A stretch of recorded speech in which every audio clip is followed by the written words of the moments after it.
A lot of users have shared that they are having these fingerprint problems on their Motorola. Either they can't set up fingerprint because the option is disappeared, completely gone from settings, and some of them also getting the fingerprint hardware not available error, or after they have set up, it frequently happens that the fingerprint lock is not working because the device cannot recognize it. So in this video, we're going to solve both of these problems. We're using Motorola Edge 50 Fusion for this video, but this will work on any Moto phone series like EG, Razr, or Stylus running on Android 15.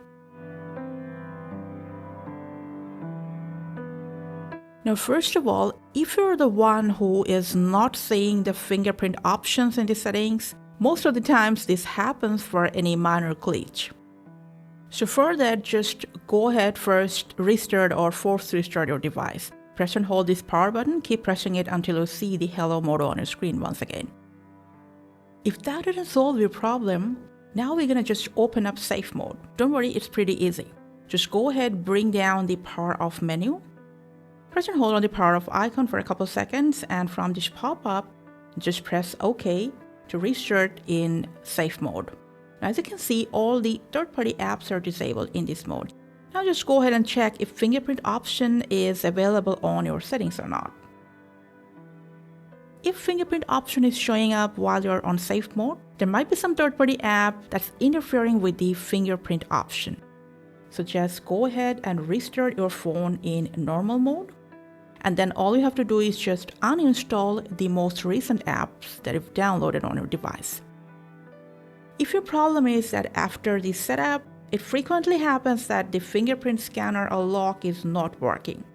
Okay, now for that, first make sure when you use the fingerprint, the screen is clean. Also make sure your fingers are not too dry or moist, even not too cold. And if you've installed any third-party screen protector, you can just take it off if you want. If that's not your issue, now what you can do is just let's go ahead, open up settings. From there, go to secret and privacy, to device unlock. We're gonna go ahead and check out our fingerprint settings. Open up fingerprint, put down the screen lock. And from here, just go ahead, delete your fingerprint, one or multiple, whatever you have set. And then what you're gonna do is just newly set up your fingerprint. And after setup, if you haven't tried this trick yet, add multiple fingerprints either by your same finger or give in multiple finger profile, whatever you want, to avoid further complication. Hope this video could solve your fingerprint not working problem on Motorola phone. Thanks for watching.